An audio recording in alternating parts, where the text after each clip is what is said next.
What's up, Barnhill family, and welcome back to your home for all things combat sports. Yo. Guys, we got a great episode coming your way today.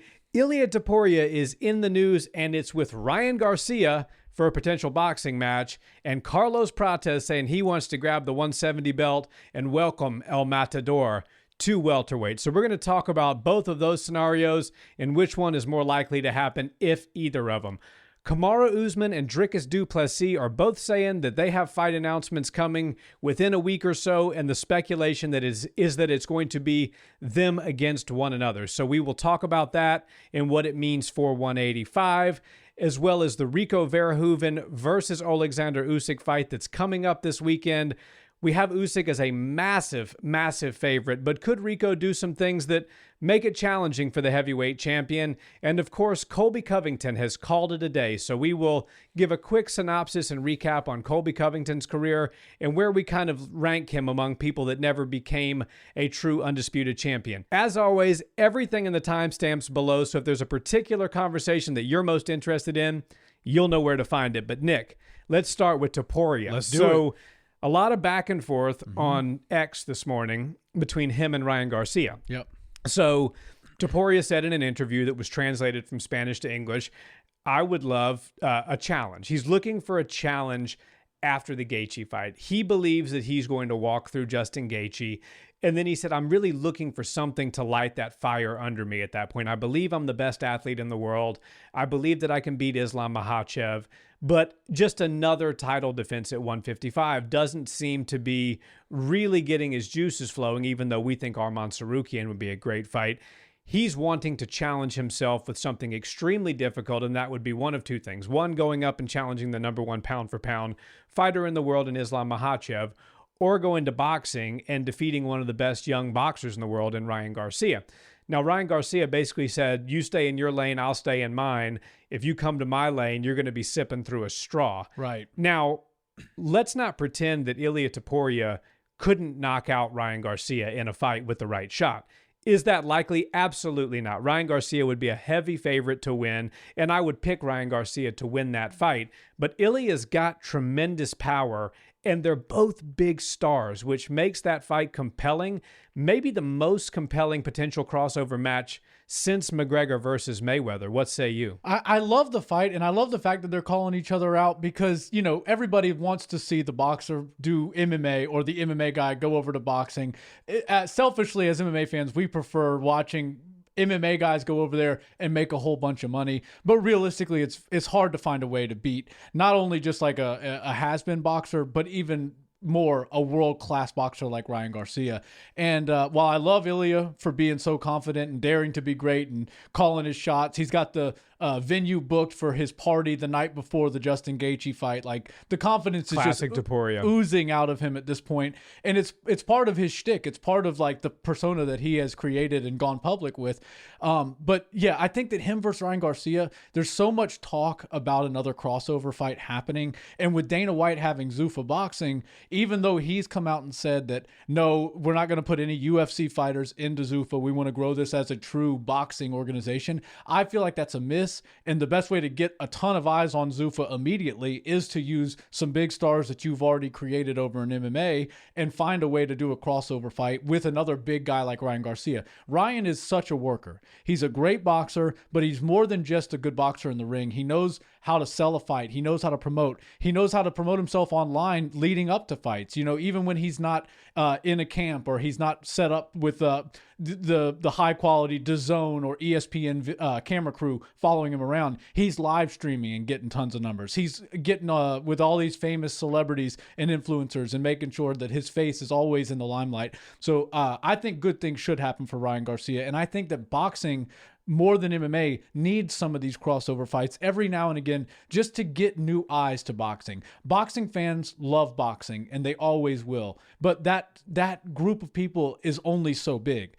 I think that this celebrity boxing situation, which this is not celebrity boxing, but I feel like when you can get new people, new crowds, and new attention onto your sport, you'll end up, even though a bunch of them come in only for the influencer fights and then they go away, some of them stick around. Like, we're seeing more people box now than ever before. Yeah. And I think largely it has to do with the great boxing matches that have been put on in recent years, but also some of these influencers that are going out there and trying it, and their fan base that was maybe just into video games or whatever it is, rapping, football, whatever it is before they got into influencer boxing, was like, you know what? I kind of like that boxing. I'm going to start to follow it. I'm going to become a fan of the sport. So I think it's actually a net positive for boxing organizations, Dana White, Zuffa, all of those types of groups, to start to look at these crossovers. Don't oversaturate the market and give it to us constantly. But when there's a big star like a Conor McGregor and there's a Floyd Mayweather that wants to do something unique, make that fight happen. We saw how good it was as a business move for both companies and everybody involved. And Ilia Topuria is the closest thing we have to Conor McGregor right now. And while Ryan Garcia isn't exactly Floyd Mayweather, he's a big star. He garners a lot of attention. And I think that there's a case to be made that these guys could be the next crossover fight that would actually do well and get a lot of people's attention and overall get some new eyes on boxing that aren't currently watching. Well, in my opinion, it is celebrity boxing, which makes it so big, but it's celebrity boxing from two people that are celebrities from being so good at their individual disciplines. Right. Like, you can be like a Cristiano Ronaldo. He's a celebrity, right? Right. But he's a soccer player. Conor McGregor is a celebrity, but he became famous being an MMA fighter. Right? I love that you bring up Conor McGregor right here, because I love that interview years ago that he said, he goes, "I'm no celebrity. I bounce people's heads off the canvas for money and bounce." You know, like, yeah. But it is sort of a celebrity type event. And once they've reached that status of stardom, it is more like a cultural event, and it ends up taking over everything. You remember how big the Conor versus Floyd night was. Yeah, and so that's what I'm saying. So it's like, what makes the ingredients perfect for a situation like that is they have to be celebrities, number one. Right. And then they have to be world-class athletes, number two. Right. You always have one or the other, never two. The last time it was two was Conor versus Floyd, and Floyd was past his prime, and Conor was, making a bunch of money and not nearly as active. I know Topuria went through the whole divorce thing, but Topuria over the last few years has been way more active than Conor. Right. So to me, Garcia versus Topuria, if the odds were somewhat close, and let's call it close, for as close as a crossover fight can be. It's not Rico Verhoeven versus Usyk, which I think Usyk's like a minus 2,000 favorite. I would expect Topuria Garcia to even be closer. And the biggest thing that Zuffa could do if they want to make a big splash in the boxing world is come out and put that fight on. We know Ilia's signed to the UFC, so he's by default sort of under the Zuffa banner. Ryan has been talking about Zuffa. Now, he's not signed with them, and I wouldn't expect him to sign a long-term deal, but maybe a one-fight contract where they come in and put on this mega spectacle. I don't know if you put a pay-per-view wall up in front of it and make people pay 80 or 90 bucks for it. But if you did, I think it could do over 1 million pay-per-view buys, that fight. And if you didn't, and you did some sort of Paramount Plus or Netflix spectacle, I don't know what Zuffa's requirement is with Paramount, if they have to be exclusive to Paramount. But let's just say for the purpose of this conversation that they do, you do some kind of massive Paramount Plus live event, then you're talking about, that rivaling the White House numbers, that rivaling International Fight Week numbers, maybe even being a touch higher, because you're bringing the boxers who really don't care about MMA. They're coming because they want to see their guy dust an MMA fighter. The MMA fans like us, we're coming because we believe it hasn't happened yet, but we believe that one of our guys has got that puncher's chance, and why not Ilia Topuria? So you're getting both fan bases, which I think would make for a massive fight. Yeah, I think Ilia Topuria versus Ryan Garcia would be more competitive in boxing than Floyd versus Conor, but I also think that it's kind of similar in the sense that Ilia Topuria is slightly bigger, right? He fights at a heavier weight class than Ryan Garcia. He's not as, their age discrepancy isn't as big as Floyd and Conor's was. That was a big age discrepancy, but also, Floyd and Conor knew how to sell that fight, and they made it so big. I don't predict that Ilia and Ryan would have as big a numbers and as big a turnout to watch that happen as Conor and Floyd, because they simply aren't quite the showmen that either of those two are. But if you sprinkle in the feud between Dana White and Oscar De La Hoya, who would have to do business, now you're talking about some pretty entertaining stuff. Those two have no, good blood between them. They always are taking shots at one another, and it's always pretty entertaining. So to see Ilia and Ryan on a stage, right next to Dana and Oscar De La Hoya on the stage, I think would be pretty entertaining. And while, yeah, I don't love Ilia Topuria's chances in that, anything can happen with a single shot. And Ryan Garcia, at this point in his career, he's been knocked out before. He's been knocked out before, but at this point in his career, he's kind of looking for these one-off type of opportunities, not just looking to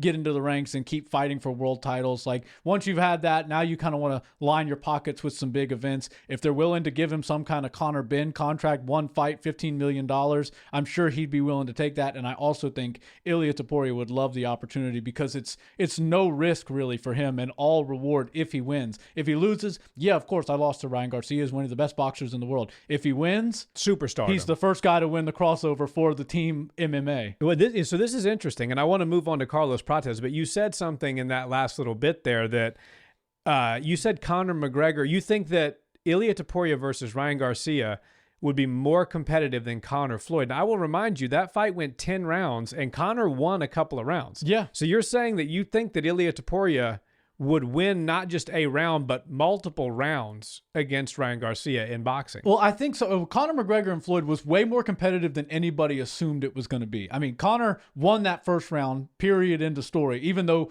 people say that he didn't. Floyd didn't throw a single punch. Those people don't know what they're talking about. Right. And then, you can't win a round not punching. Exactly. Yeah. And it went 30 full minutes. So is that because Floyd Mayweather's more of a defensive fighter and he was kind of coasting? I hear a lot of people say, oh, he only made it go 30 minutes because he wanted to give the crowd something to watch. I don't think that's the case. I think that Floyd Mayweather has a style and isn't the biggest power puncher that the world of boxing has ever seen. So it took him a little while to figure out Conor. And everybody knows, from my days of sparring with Regis Prograis, being an MMA guy, it takes a couple minutes and a couple rounds for them to figure out the timing and the range and how you approach, attacking. But once they do, they can figure you out, and then they see all the traps you're trying to set. And as a matter of fact, they've got their own traps set, and you fall right into them as the MMA fighter who just doesn't see that level of the sweet science. So I do think because of the age, it would end up being relatively competitive, but I still would heavily lean towards Ryan Garcia knocking out Ilia Topuria. Same. That would be my prediction, but would love to see it. So Carlos Prates came out and said that his plan, he wants to be around for a good time, not a long time. Yep. Carlos Prates likes to drink. He likes to smoke. He likes to party. He said he's spending the rest of this year hanging out, partying, drinking, smoking, playing video games. And you know what? He's deserved that. And which makes it tough, though, if his next fight's going to be against Islam Makhachev, provided he gets past Ian Gary. So Carlos has laid out what he wants to do. He wants to get the belt from whoever has it, presuming Ian and Islam are going to fight next. At some point, maybe if Islam's going to fight in August, he realistically won't fight again until next year, and then he's got Ramadan. So it's either got to be early next year or it's going to be not till the spring of next year. So right. I hope for Carlos's sake we're not looking realistically at a spring 2027 return. That would be horrible. That's 9 or 10 months from now. Yeah, that would not be good. Maybe even more than that. And because we're in May now. So yeah, you would be looking at like 10, 11 months. Yeah. So what he wants to do is beat the winner of that fight, get the belt, and then welcome Topuria to 170. Now, the easier said than done part is the getting of the belt. Right. If he gets the 170 strap and calls out Ilia Topuria, 100% the UFC will make that fight. Oh, yeah. Two of the most exciting, maybe the two most exciting and electric strikers on the entire UFC roster. You could throw Pereira in there, but he's nowhere near the weight class. This one could realistically be made at 170. What do you think about Prates' plan? Do you think that if he did become the champion, that the UFC would bump Ilia up for that potential fight? I love that fight. And right now, everybody's number one fight in MMA is Islam versus Ilia. Arman is finally getting himself into that conversation. 1B, yeah. But for the most part, including myself, and I'm a fan of Arman, it's Islam versus Ilia. I'd love to see that. It gives the triple champ opportunity to Ilia, potentially before Islam goes to 185, which people are talking about could happen at some point. So I feel like the UFC needs to make that fight happen. But obviously, if Ian Gary is able to beat Islam Makhachev, I would assume they're going to wind up doing a rematch, and then potentially with Ian Gary having a win over Carlos Prates, there's some business there. But at the end of the day, if we get to the scenario where Carlos Prates has the belt and he's able to be the guy that welcomes Ilia Topuria to the welterweight division, I think that fight is insane. I think it's highly entertaining, and it might be the first time in these recent fights that Ilia Topuria would need to utilize some of that vintage grappling that he's known for, but hasn't been known for on the biggest stages, right? Everybody knows that he got into the UFC being a submission ace, and ever since he's been on this Legends ass-whooping tour, it's been nothing but heavy hands, sliming dudes out. Everybody's favorite fighters are just getting taken down one by one. He's knocking them out like bowling pins. And I feel like if Carlos Prates is throwing the strikes from the other end and Ilia Topuria is having to deal with that rangy, long guy who's very experienced in kickboxing and Muay Thai, who has a ton of power. And clearly, even though he smokes and drinks and has a good time all the time, he has great cardio. So it's one of those situations where if Carlos Prates can get into his flow state like he was against Jack Della Maddalena, it could be a very hard night for Ilia Topuria to close the distance and find his big shots. But if Ilia Topuria's grappling is as good as people say it is, and I believe it's still very high level, and he could take that fight to the ground, then Carlos Prates could be in a lot of danger, because we saw even in the flawless victory against Jack Della Maddalena that Jack was able to get a couple takedowns. So if Ilia Topuria is able to get him to the ground, it could get a little hairy for Carlos Prates. Either way, it's just such a good sign to me that 170 is firing on all cylinders, and it's the hottest division right now. It also reminds me that Ilia Topuria is in the exact same position that Islam Makhachev was just in, and the reason he moved to 170. Everybody's already saying, because of what Ilia's done in this short amount of time at 155, there's really nothing else for him. Sure, the Arman fight's there. The Justin Gaethje fight has to happen on the White House. People see the odds. They understand that Justin is absolutely the underdog in a big way. But if he gets Justin out of the way, if he gets Arman out of the way, I see no reason for Ilia not to go to 170 and maybe make his new home at 170, because if he stays at 155, given the landscape, Paddy the Baddy, we got Benoit Saint Denis, Max Holloway, these type of names that are still at 155 and sort of at the top of it, don't really grow his legacy anymore. And at this point, we all know Ilia Topuria is in it for the legacy, to be the greatest fighter of all time, and to make boatloads of cash. And that's why he wants Ryan Garcia in boxing, but he also wants to go to 170 to take Islam Makhachev's pound-for-pound #1 spot. Yeah, I see. I agree with everything you're saying, except for maintaining the residency at 170. I think that like a 170 visit for Ilia should be just a one-off thing. And Ilia's got no problem vacating a belt. He's shown us that before. Yeah. He'll go up and get a belt, big payday, and then he'll vacate and go back. I think when you have Paddy, yes, I understand Paddy is not the skill level of Ilia, but he is a big name, and that would be a big fight. And if he can get a couple more wins, he can make himself a #1 contender. Benoit, just the same. Benoit has the opportunity to give Paddy his second loss in a row. And after switching camps and now being on this win streak, he would be a rightful #1 contender. Arman, as you said, there is a case if he goes and wins a few more fights that you could have a Charles Oliveira rematch.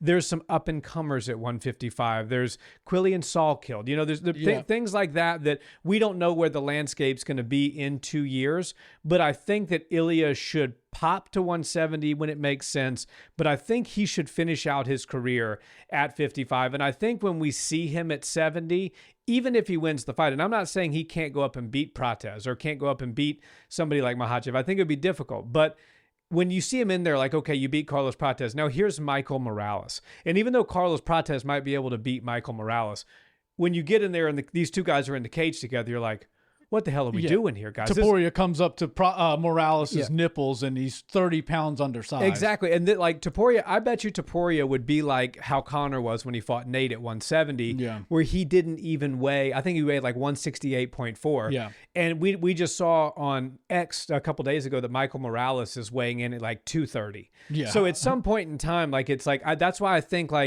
finish your career against bodies that are your size bodies. And if you want to dare to be great like Izzy, look at Izzy. Izzy's a perfect example. He wanted to go up and dare to be great against Jan Blachowicz. He had put in the legwork. He had enough title defenses. He got his chance.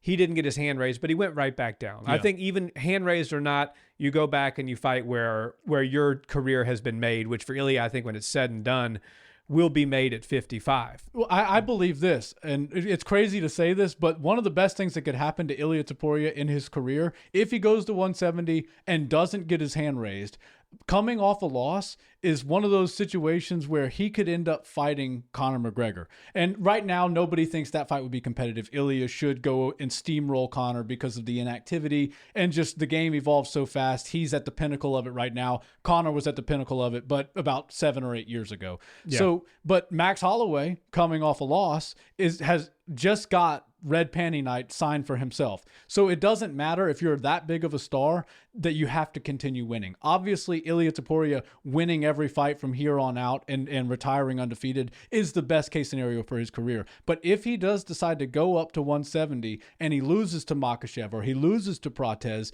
you better believe Mystic Mac, the notorious one, Conor McGregor, would start firing off on Twitter at Ilia Topuria saying, this little midget, this little sausage, whatever it is they call each other, has no chance against me. And that would be arguably the biggest fight the UFC could make, Ilia Topuria versus Conor McGregor at 170, especially if Ilia is no longer in title talks at 170, which is exactly where Conor McGregor is. Yeah, and that's a good point because, what's stopping Ilia from fighting Conor other than the obvious things, right?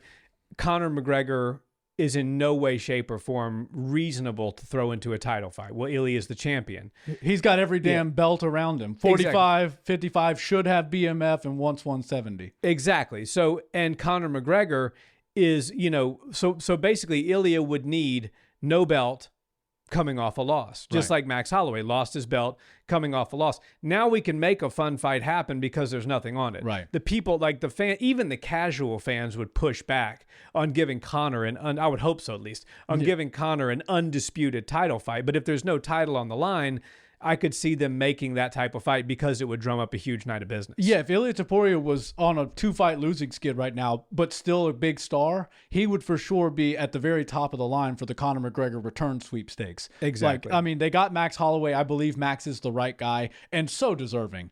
A former BMF. They fought 13-something years ago and just two legends of the sport. So Max Holloway deserves this fight. But if there was a scenario where Ilia Topuria is no longer this undefeated monster, potentially the most skilled fighter in the world, all the accolades that come with him right now, if he loses once or twice, especially up at 170 where Conor McGregor is officially going to be fighting from here on out, I could see the UFC in this Paramount era wanting to put one massive night of business together before Conor McGregor gets on the Lamborghini yacht and sails off into the sunset. Well, that too, and they don't. If Conor's not going to re-up his contract, they won't be looking to send him away with a win either. And then put that one in a football arena or a football stadium in Europe, in Spain, or take it up to Dublin and let those fans over there, those European fight fans, just go nuts. That would be bananas. So let's move into a couple of rumored fights that are, I won't say they're announced, but some credible media sources are saying that these things are all but done.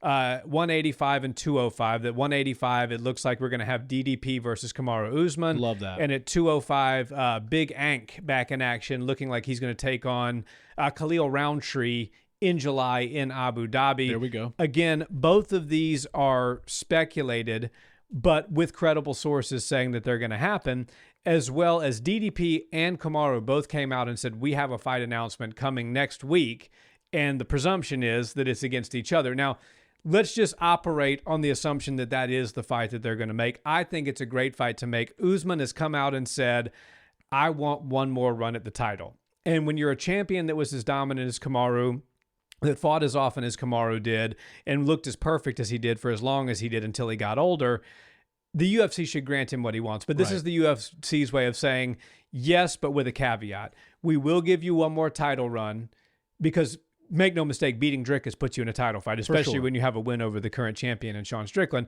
We'll give you the title run that you want, but not at your division, not at 170. 170 is too hot right now to let you get in there at 39 years old with the record you have and take a title fight, especially when Islam is not the most active fighter in the world. So here's your title run, Kamaru, but it's at 185. You beat DDP, you get your shot at Sean Strickland one more time. Let's see if you can beat him 2 times in a row. What do you think about that as a potential matchup? I think DDP versus Kamaru Usman makes a whole lot of sense. And it's such a fun fight stylistically because we know Kamaru Usman can adapt and overcome just about anything. He was a high-level wrestler, and then once he really started to figure out how to translate that knockout power into finishes, boy, was he laying people out flat on the canvas. So I think that naturally he will fit into the 185 frame really well. We saw him compete with Khamzat at 185 on short notice, and he took him to a decision. So I think his move up to 185 for this last title run is the right move. But DDP is a former world champion. The dude does everything different than everybody else. He has one of the clunkiest, weirdest styles, but it is damn impressive how he's able to keep getting his hand raised over and over again. We saw him lose to Khamzat Chimaev, and that was an eye-opening situation because he simply had nothing for Khamzat. But I also think that was maybe Khamzat's most dominant performance as far as showing us just how good he is at controlling somebody on the ground. If you can control DDP, most everybody, including the odds, reflected you can probably control Sean Strickland, but styles make fights, and MMA math don't ever seem to be mathin'. But DDP is obviously one of these guys that they understand as an international star. I think he could be pretty marketable as a champion for a second time. And while I thought DDP would move up to 205, I kind of like him staying at 185, especially because the guy that beat him and basically took any title opportunities away from him, and Khamzat, just left the division and is looking like he's going to 205. DDP was a good champion. DDP, not saying that like he had this incredible reign or anything like that, but he is a star. People seem to like him. He looks like $1 million. His fighting style is very interesting. So I like that the window of opportunity for DDP to become champion at middleweight again seems to be open, because as long as Khamzat was in that driver's seat, there was no real reason for us to see DDP, even on a 2 or 3 fight win streak against tough opposition, get back into a title fight because he simply had nothing for Khamzat. But Kamaru Usman, being a former champion, now fighting a former champion, this makes for a very interesting situation, and I think it would be a great fight. Kamaru Usman, I mean, he's older, of course. We understand that this is his, for sure, last title run, and I assume whenever he loses on this title run, he'll probably call it a day. But DDP would have his hands full for as long as that fight lasts, in my opinion, because Kamaru Usman is very good on the ground. He's very powerful. He's, physically a very demanding guy. And obviously, he's got some pretty good boxing. Now, his striking is more fundamentally sound than DDP's, but DDP hits you with stuff that you don't see coming and certainly didn't train for in camp, because you can't find anybody to emulate his style. Yeah. So I think the fight is perfect for me. I thought for sure they would go a different direction, but I really do like this fight, DDP and Kamaru, more than what I thought was going to come, which is Morales and Kamaru. Yeah. So a couple of things, and I would really be interested to see these guys face off. Yeah. Because I know Usman was very muscular at 170, but I don't ever remember him being like a Michael Morales, just enormous, right? Yeah. And DDP has always looked to me like a light heavyweight, even though I know he makes 85.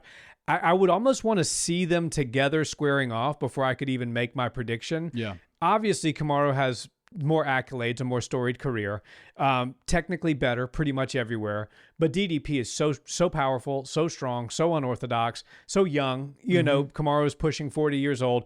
My gut would tell me Dricus du Plessis would win that fight. Yeah. But then also, and again, MMA math doesn't math, as you just very eloquently pointed out, Kamaru did a hell of a lot better against Khamzat than DDP did. And the fact that he has a win over Sean Strickland. And so that's a similar opponent that they both have. Kamaru beat him back in the 170 days. DDP beat him twice at 185. But Kamaru Usman, if you beat somebody, chances are you know how to do that again, and you can replicate it. Now, I would probably lean towards Sean Strickland beating Kamaru Usman if that fight for the title wound up happening again this late into Kamaru's career, but you never know. Maybe styles make matchups, and regardless of how much time has elapsed in between then, he could still have Sean Strickland's number and could be able to find a way back to a title, become a 2-division world champion, which is such a rare thing in the sport. And obviously he's basically just fire. He's basically Hail Marying, right? Yeah. He's like, this is my last shot. If I lose at all against anybody, I'm going to lose the opportunity. So I think he's going to be locked in and focused, trying to get to Sean Strickland because he has a win over him and probably thinks he can still beat him again. But he actually has a chance to become one of the greatest ever. Yeah. It's an inside lane, and it's a very low percentage. But you beat DDP, you beat Sean again, you become a 2-division world champion with the title reign that you had at 170. I mean, Kamaru's top 5 of all time, top 10 of all time with that type of resume. If he were to become the 185 champion, now I think the chances of that are probably less than 20% because you got to beat Dricus and you got to beat Sean. Dricus is very good, and the Sean you beat at 170 ain't the Sean that we just saw fight a couple weeks ago. Right. So, and you have to do it emphatically too, right? Imavov's there, and Right. a lot of people think that he's the deserving next guy. And with other fighters in that division that are just coming up, who knows where Atiba Gauthier will wind up 2 years from now? it's so crazy that he's an 85 or 2. Whenever I see Atiba, I think he's a light heavyweight. I know it. He's going to be a light heavyweight at some point eventually. in time. And same with DDP. I assumed he'd be going up to 205, but I like the fact that he's there, and I like even more the fact that Kamaru Usman versus him is likely to be announced any day now. Yeah, and the other one that is being reported, Big Ank back in action versus Khalil Rountree. A couple of early thoughts on this. Big Ank did outstrike Pereira in their first fight, but Khalil Rountree is a very fast, very electric Muay Thai style striker. He's powerful. He's quick. We always say on this show, he hits you like you owe him money. Yeah. And Big Ank is a great grappler. But if you recall, who was Khamzat's main training partner and sparring partner leading up to the Sean Strickland fight? Now, I know Khamzat didn't get the outcome he wanted, but when you spend 12 weeks wrestling with Khamzat Chimaev, your grappling is going to get better. So it makes me think that Ank versus Rountree would be a stand-up fight for the most part, which actually makes it really interesting. Yeah, Ankalaev is very sharp on the feet. And just because he has the name Magomed Ankalaev, and you would assume that he's and he's from Dagestan. You assume he's a dominant wrestler, but for the most part, he just gets the job done on his feet, and he's so buttoned up. His ability to maintain range is so high level. He knows when to pepper in the power shots. He knows when to stay behind his jab. And when there's nothing going on as far as the hand striking can go, he knows how to chop the leg kicks. He knows how to throw body kicks appropriately, evade, move, reset, and engage on his terms. So I think Khalil Rountree would need to take a page from the Alex Pereira book if he wants to beat Ankalaev. And what I saw against Magomed Ankalaev was Alex Pereira lost the first fight because he tried to have a mixed martial arts competition with Ankalaev, and Ankalaev just had answers for whatever was coming. The second go round, and the time that Alex Pereira got his belt back and won via first round TKO, was because he did not take that or look at it as a MMA competition. He was like, I'm going across that cage and I'm going to get in a fight with Ankalaev. I'm going to kick this guy's ass. Yeah, we're not doing this whole martial arts thing. This is a cage fight, and I'm going to fist fight this guy. And I think that was like a shell shock for Ankalaev. He was like, hold on a second. I'm not able to get any of my reads. This guy is already throwing his biggest shots at me, as if he wants this fight to be over in the first couple of minutes. Yeah. And lucky enough, not lucky, but skillfully enough for Pereira, it ended up working out for him. I believe that Khalil Rountree's best path to victory over Ankalaev would be to take that exact same page out of Pereira's book, go over there, fight Ankalaev like he owes you a big check, and just start wailing on him. Again, it's risky, and you might end up running out of gas and getting beat later in the fight. But if you can do what Pereira did and get him out of there, drop him on the ground. Who knows? Ankalaev might be a little bit gun shy after losing to Pereira that way. He might not want to engage early on. He might want to get his reads and get his timing and feel his opponent out. But it worked so well for Pereira to just come across that cage and start punching and beating the crap out of Ankalaev.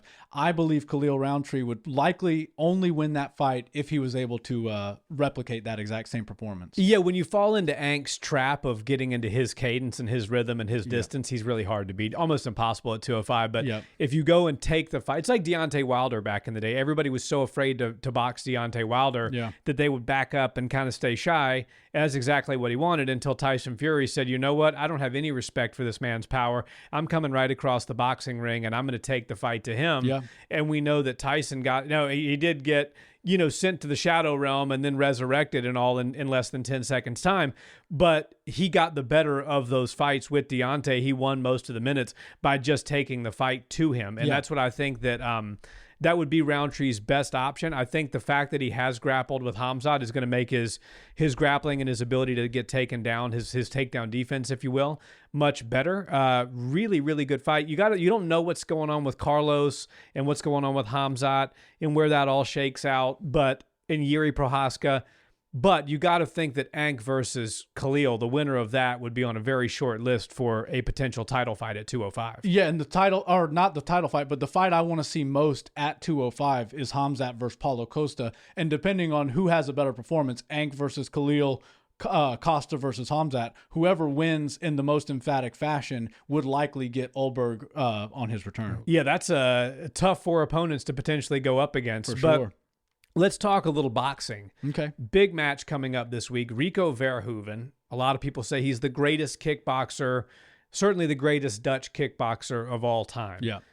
Insane record, 60-something wins, very few losses. Not as many KOs and TKOs as you see in boxing or in MMA. I think he's running around like a 35% finish rate. Right. But the guy's massive. He's enormous.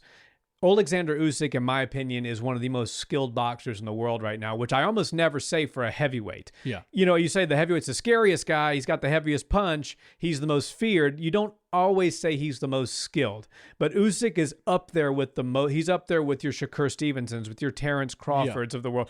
This guy's high level. You're Inouis. Yeah. And while he's not as quick as those guys, he has a level of ability and technique that is unlike anything we've seen at heavyweight for a very long time. He's a minus 2,000 favorite. Yeah. I mean, I don't really give Rico much chance here, but I think, as you mentioned earlier in this video about how Conor McGregor gave Floyd some weird looks because in the beginning of that fight, it took Floyd a minute to figure out the range, the timing, and the cadence of the MMA fighter.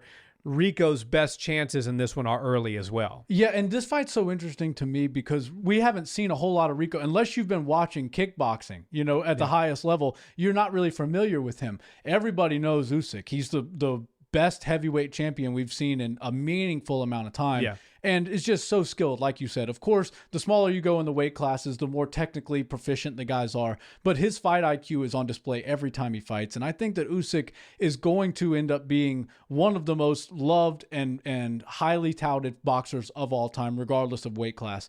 Obviously, he knows how to win fights against bigger opposition because he wasn't a natural heavyweight. He moved up as the competition thinned out in the lower weight classes. He found himself in the heaviest weight class. And Rico Verhoeven is a massive dude. Like, yes, he's not going to have the level of experience in pure boxing as Usyk, but he is a very big guy. And I do predict that the kickboxing range will lend for some unique range differences. And obviously Usyk knows how to get inside on a longer opponent. He knows how to close distance. He knows how to stay safe on the outside behind and avoid a jab.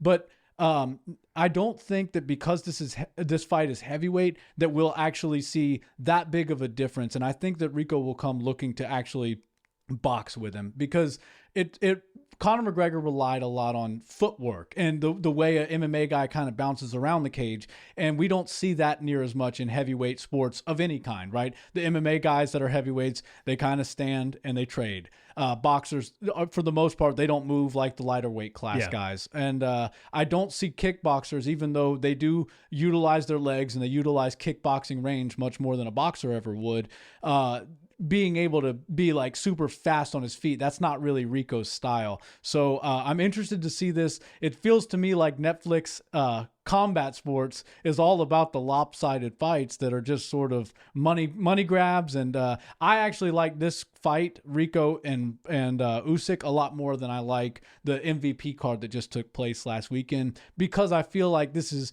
even though Usyk is such a high level boxer, that you're actually taking two of the best guys in their respective sports. Now they're agreeing to go and do one guy's sport, not the other one's, but or not some mixed variation. But I feel like this is actually going to deliver. I think Netflix has a good one on their hands with this one. And my money is definitely on leaning towards Usyk to win this fight. Oh yeah. But the more interesting thing is, let's just say Rico loses to Usyk.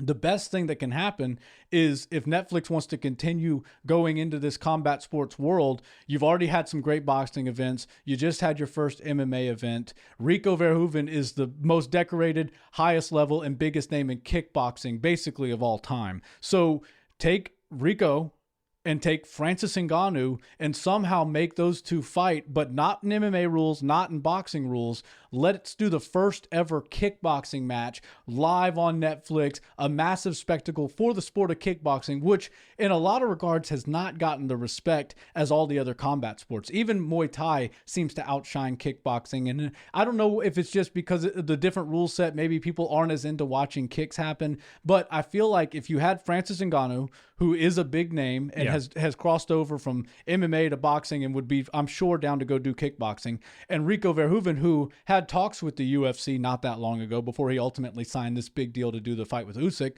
He's interested in doing something potentially with MMA or against MMA guys. I feel like Netflix might be able to put on the biggest, without a doubt, kickboxing event of all time if you were to put Rico and Francis Ngannou in the same ring and let those two go after it. Well, for sure, Rico Verhoeven versus Francis Ngannou in a kickboxing match would be on Netflix, would be the biggest and most viewed kickboxing match of all time. That wouldn't even be a close second. And it wouldn't need to be boxing, right? Because that's neither of their native sports, right? If Rico's the kickboxer, Francis, even though he's done some boxing, is an MMA fighter. So, take the grappling out of the equation. Everybody wants to see these two big boys throw down.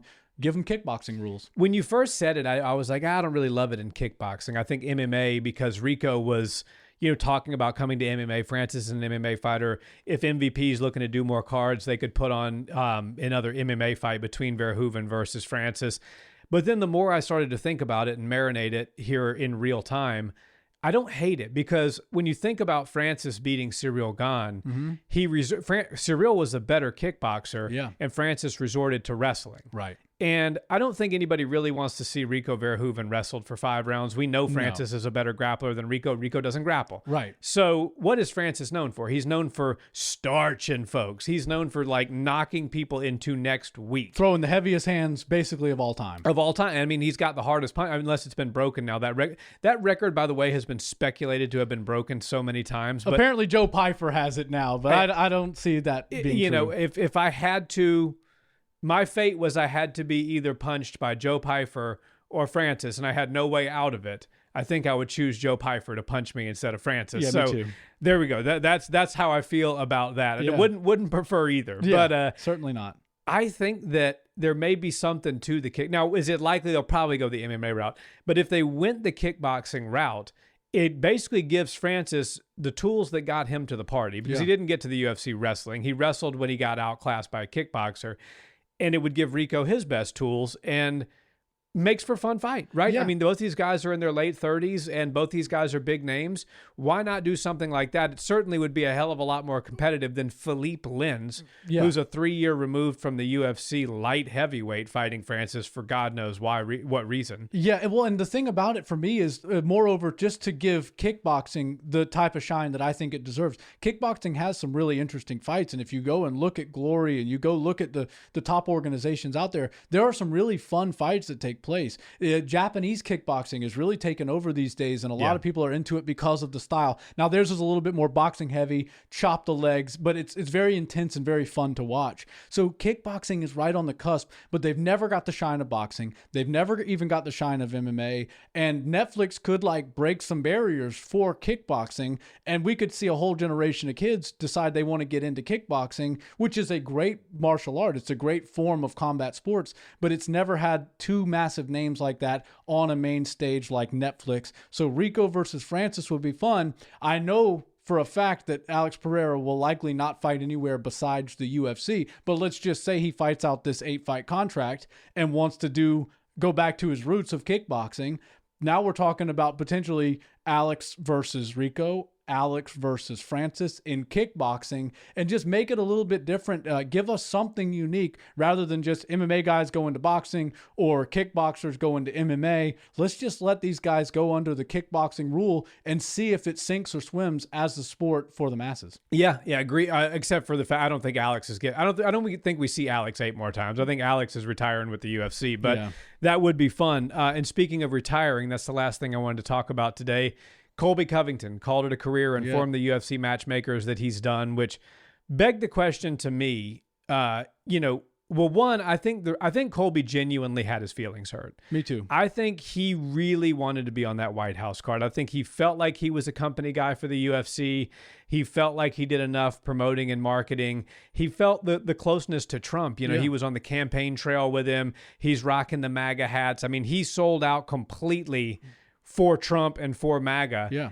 And I think it was like Trump went out of his way to do Derek Lewis a favor. He's like, I got to get Derek Lewis on the card. And Colby's like, hold on, what about me?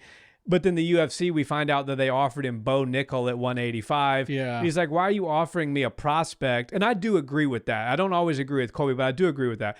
Why are you, like, you're saying, yeah, you're giving me a fight, but you're offering me a prospect in a weight class that I've never fought at, and I'm a former interim world title holder. Right. So in that regard, I do understand Colby's point there.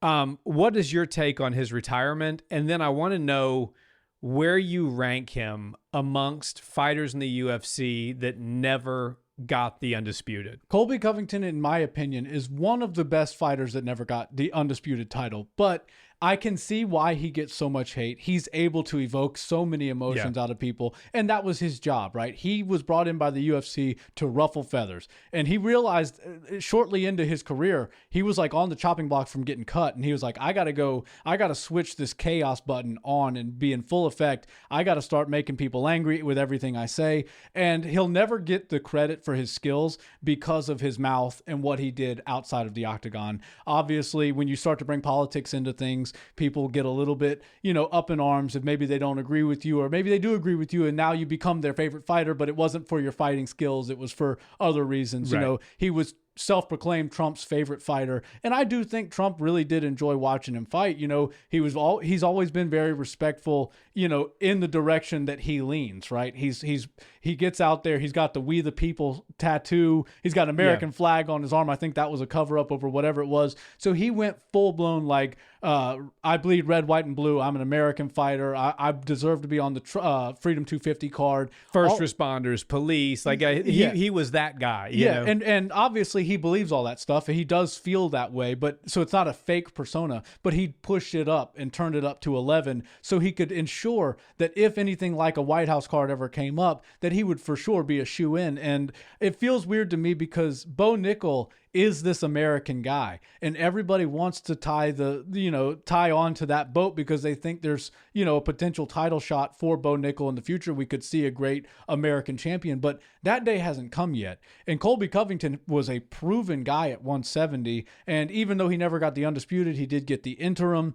and he was able to make that division great again, as he said. He was like, I'm going to make it interesting. And for a long time, 170 didn't feel as interesting as it is, say, today. But Colby Covington was a major part of that because he was able to feud with everybody. And I also loved his response because Bo Nickel was like, Colby Covington's afraid of me, and we're the exact same size, so I don't understand why he wouldn't want to come up to 185. He goes, all right, Bo, if we're the exact same size, why don't we just do it at 170? I've done way more in the sport than you have. If we're the exact same size, come to 170. It shouldn't be a problem for you if it's not a problem for me to come to 185. And Bo quickly goes, well, yeah, I can't do that. Okay, so we're not the same size. So we're not the same size. Let's cut the bullshit. And I hear from a lot of people that Colby Covington actually weighs around 190, 191, and he kind of lives there.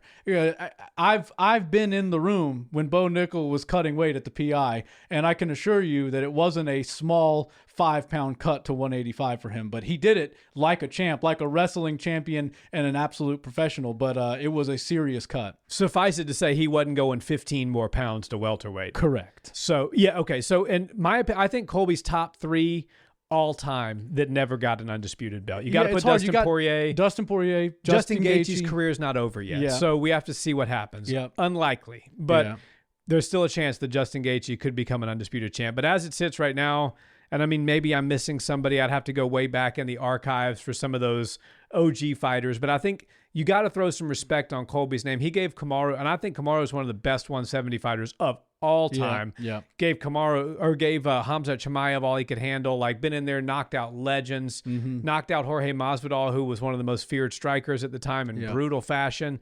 And Colby gave him his toughest fight, I think, at 170 as far as defenses are concerned. Yeah, and a lot of people also throw Wonderboy into that discussion, right? God, he was so close, and the nicest MFer in the sport should be right there. But I would put Colby Covington slightly above Wonderboy, even though I love Wonderboy, and I think he's one of the best too. But definitely both of those guys, Colby Covington deserves in the top 5 of best fighters in the UFC's history that never actually got the belt, regardless of what he did outside of the cage and the way he could run a hot mic. Agreed. Guys, I think that's it for today. We hope you enjoyed the episode. As always, if you have not already, please hit that like button and subscribe to the channel. We notice that the majority of you that listen to this podcast are actually not subscribed. And if you do subscribe, it will help you get notified in your algorithm when our best episodes drop. So make sure you do that. It helps us tremendously, and we'll see you in the next one. Thank you. Peace.